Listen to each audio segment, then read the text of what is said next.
this is Morgan from RT Book Reviews, and I'm joined today with Joe Hill, author of Heart-Shaped Box, Horns, and the new release, Nosferatu. Hi, Joe. Morgan, thanks so much for having me on. This is like the fourth or fifth happiest moment of my life. Oh, well, at least I made the top 10. Top 10, absolutely, no doubt. Now, I have to tell your readers, before they go looking for Nosferatu in the bookstores, you spell your novel's name in a very interesting way. It's N-O-S, the number 4, A, the number 2. Now, That's the reason you do this is because it's a license plate, and this car plays a really big role in your book. But the term Nosferatu, of course, brings to mind vampires. But you don't really have a traditional vampire in your novel. Can you explain a little bit what happens during the story? Yeah, I wanted to write a vampire novel that wasn't really about the vampires we know and recognize and that we're familiar with, in part because I don't really get what happened to vampires anymore. I'm sort of behind the curve. Suddenly they started to glitter, and I don't really get that. I don't remember vampires glittering when I was a kid. Well, you're not a 12-year-old girl either, so that might have something to do with it. They're also really sexy now. Like, vampires are hot. And I don't get that because, like, mosquitoes, leeches are not sexy, and that's really all a vampire is a big fat leech in human form. So I don't see that as real sensual. I also don't think there's anything sexy about sleeping on dirt, but I'm not a camper. I don't know how to set up a tent and stuff, so each to their own on that one. But I wanted to write a vampire story that kind of avoided the fangs and the bats. So I wrote a story about this very bad man with a very bad car. And it's a car that runs on human souls instead of gasoline.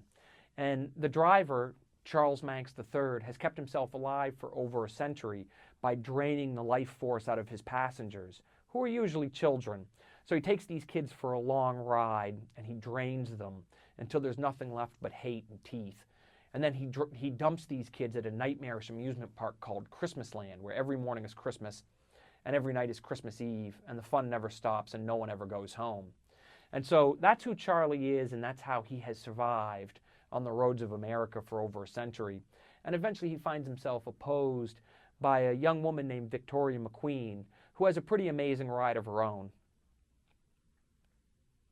Yeah, Victoria has a bike, and when she rides this bike and imagines something she's looking for, all of a sudden she's transported to kind of like this dream land where she can find whatever she's looking for. Unfortunately, she knows who Charlie is, or she hears about Charlie, and she decides that she needs to stop him. So she takes it upon herself to go looking for him, which of course she finds him because she can find anything. Right. And so you've got this really evil, awful character and this young girl that goes after him, and we all know nothing good can come of that. Yeah, so Vic does have this Triumph Bonneville motorcycle. Actually, when we first meet her, she has a bicycle, which she can use to warp reality, and she can invent this imaginary bridge. Most bridges cross rivers. Her bridge crosses the distance between lost and found. So if she's looking for, say, her mother's bracelet, she can ride her bicycle across this bridge and come out 50 or 60 miles away, wherever that bracelet was left. Even though for her, she's only gone 300 feet across a bridge. One day, Vic goes looking for trouble, and she finds Charlie Manx. And that's really just the beginning of the story, not the end of it. They have a confrontation which changes both their lives. And after that, they find themselves doing combat with one another over a quarter of a century. Yeah, by the time the actual confrontation where the life and death confrontation, Vic is actually an adult, and she has a child of her own that is at the same age that Charlie goes after. So that really ups the stakes for her, that she has a child that she's related to her son, that she needs to save, which really ups those stakes. The first time Vic meets Charlie, it's this incredibly explosive conversation. It's terrifying for her. But Vic wins out, and Charlie goes to jail. Charlie loses his car. Charlie loses everything. And ultimately, Charlie dies in jail, which would be a big setback for most of us. But for Charlie, it's only a minor annoyance. And a couple days later, he's out of the morgue and ready to party. And after she destroys his life, Charlie sets out to destroy hers. And again, that's really just the beginning of the roller coaster ride. In a lot of ways, the book is about parenting.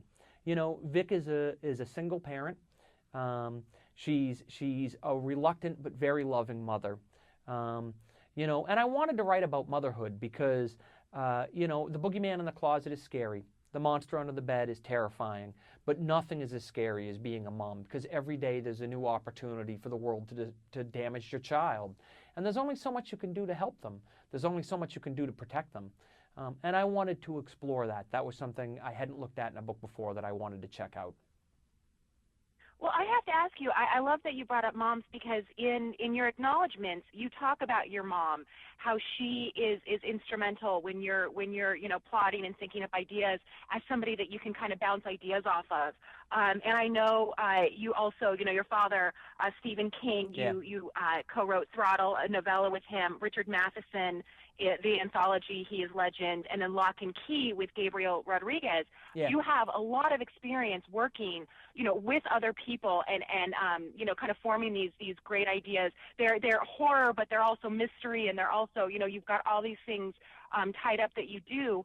When you work on a solo project like Nosferatu, is it, for this one, you say that it was Tabitha, your mom, that really helped you with it. Can you tell me a little bit about kind of plotting with her and coming to her saying, okay, I've got this really terrible mother, go? No, I do come from a very literary family. My dad is Steve King. He's a pretty good writer. He's had a couple books. I feel like if he keeps working, I've heard of him. No, I mean, my dad, man, he sneezes and it's like a novel comes out. It's amazing. But my mom is also a terrific writer. She's written a whole string of great novels, Survivor, One-on-One, Caretakers, The Book of Reuben. And I've learned a lot about character and language from talking to her and reading her books. But the whole family is bookish. My younger brother wrote his first novel, which came out in February.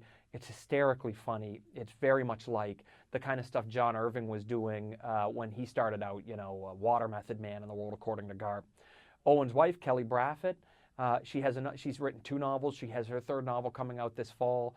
What can I say? We're a clan of bookworms. The family game is Scrabble. When we get around a dining room table, mostly what we do is talk about bookstores and publishing and writers and stories. We can't help ourselves. Well, hey, that sounds like a good time to me. I want to thank you so much for talking about your novel today. I deeply enjoyed it. Morgan, thanks so much. I really appreciate it. I had fun talking to you.